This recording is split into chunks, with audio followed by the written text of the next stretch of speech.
Hello everyone, welcome to the honest update review of Bloxia's Vikings vs. Pirates. So I did this a little bit way back in 2020. I reviewed the upcoming Pixel Worlds updates, and that's what I kind of want to start going into rotation. So I'll mention here, I'm kind of doing the Pixel-like news and gathering the news, and then when the update drops, I do a stream, and then from that stream I gather my opinions about the update and just throw some opinions up for this little review of the update. So yeah, let's just jump right into this Bloxia update. So first off, I think they did a great job with the items. They look very cool, and the main galore of the update are the shop sets and rare items, and I guess the blocks as well. Like, you're getting mainly, this is like a content, cosmetic sort of update, but of course, you got that for the builders, and you have it for the collectors, for the collecting cosmetics too, so I think that's great. The Mjolnir and Leviathan axe are super good, but by far the Kraken sword is my favorite, so if I were to play long term, I would probably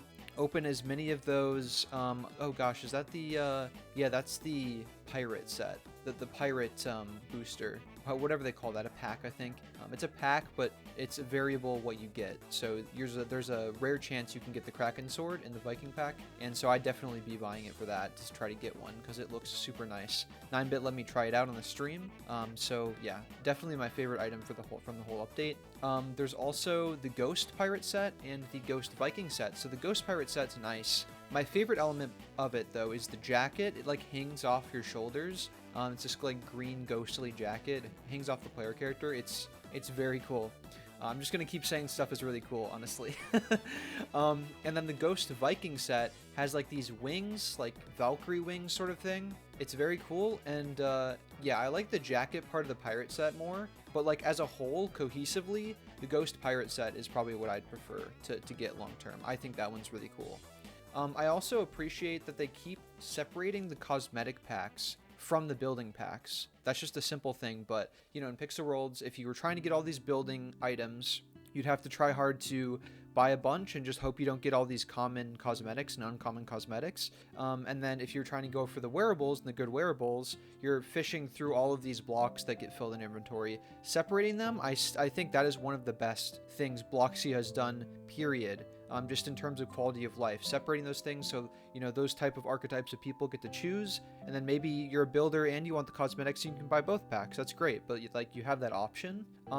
And it's also they're very generous with the building materials. I think in the building pack, you buy 3 or 4 for 4,000 gems total, and you get so many building options. You get a couple hundred, maybe 300. I don't remember the exact numbers, but you get tons of blocks to, in this case, make a pirate ship, or you get a bunch of blocks to make some cool Vikings buildings. I think that's great. The building blocks, yeah, like I said, look great too. I was able to build a Vikings barracks shack sort of thing and a couple of pirate ships in the gameplay, and you might see some time-lapsed gameplay as I speak here in the video. Unfortunately, I do have to mention, of course, to be honest, there's like these 3 assets. There might have been more, or there might have been less. Maybe you don't consider some of these that egregious, but there was these 3 assets in particular that were really similar to Pixel World's assets. There's this like Viking shield decoration, a Viking armor block, and the wood wall, just the basic farmable wood wall from Pixel Worlds,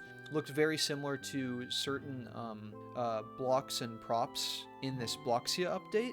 And all I have to say is it's just kind of unfortunate, but you hope like it was just because the artists had the same inspiration material to work on, and there's also so many ways in Pixels to depict certain objects. So that's kind of all I have to say there. I mean, yeah, they're extremely similar assets, and I'm not sure if that's, like, I didn't see that in the Magic update, which is why I'm saying this. I think the assets, they looked all super original. In this one, there's just a couple that missed the mark there that were very similar to Pixel Worlds. I don't know how big of a problem it is. I don't mind it too much, but I just did want to point that out for sure.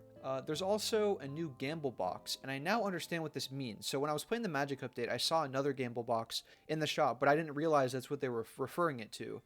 So it's basically their system of opening up a bunch of boxes full of nothing for the chance to get, in this case, golden Valkyrie wings. And I think the wings look very cool. But here's how I would change their like gamble box system personally.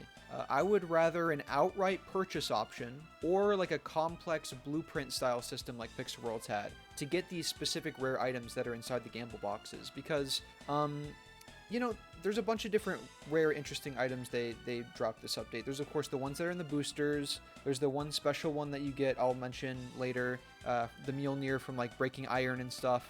There's the Ghost Pirate stuff, and then there's, of course, the Golden Valkyrie Wings. They just distribute these different items in different places, that different ways of obtaining them. And they've decided that the gamble boxes is an area that they want to keep putting items in.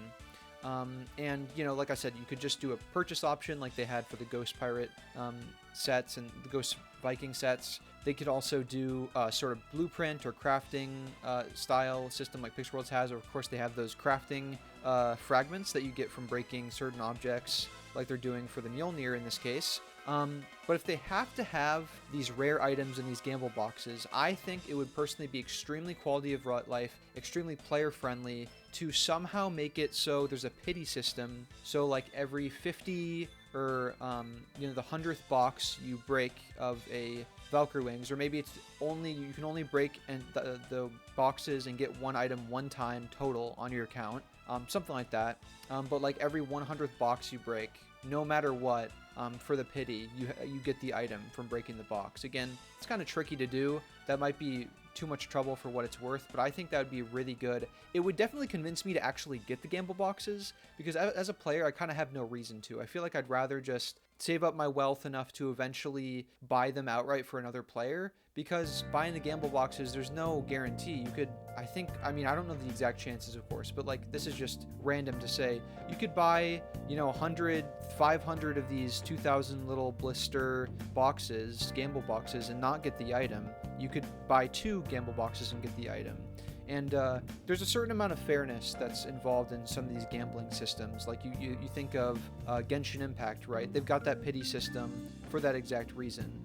But anyways, that's just my thoughts on the gambling boxes. I'm not going to use them, but yeah, if they were somehow able to add some sort of pity system, I'd probably involve myself in them a little bit more.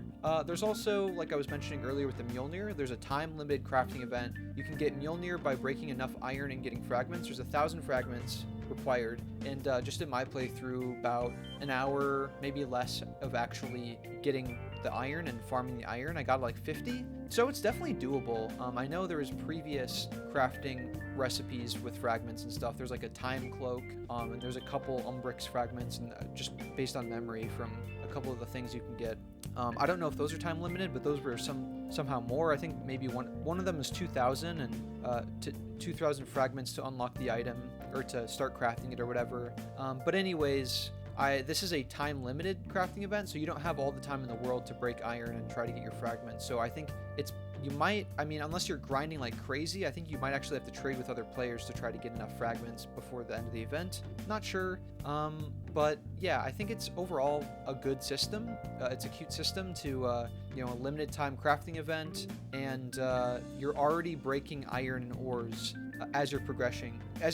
There's not a lot of sort of progression features. There's not like fishing or dungeons or whatever. There's basically just farming. So you're already doing that, and you're getting some fragments on top of that, and eventually you could probably sell the fragments even if you're not trying to get the item. So overall, probably just a good feature. I like it. The music also very fire. So shout out to Jumex. The music is good. He made it. He's the marketing manager for the game, actually. So yeah, shout out. Just gotta mention that, of course. I got my hands on the Ice Farmable from, I don't know if it was from the cosmetic pack or the block pack. It'd be great if it was from the block pack, but I think it's kind of like a rare thing you can get from the cosmetic pack. Not exactly sure. I'd have to go like carefully through the back through my gameplay to find out. But anyway, it's this farmable that they added for the update, and I checked my inventory at some point and I had 5, so I started breaking them and replacing them, and around 500 gems later I ran out, and I think the max they give per block is 7 gems. So I was breaking them for quite a while, and I heard a tale of someone, it was something like they had 40 ice blocks, or maybe it was a lot more than that, and then they broke all their ice blocks continuously until they got 5 ice blocks, and I guess they were scared to break the rest because that's the end of the story from what I heard. So yeah, it's just a major gamble.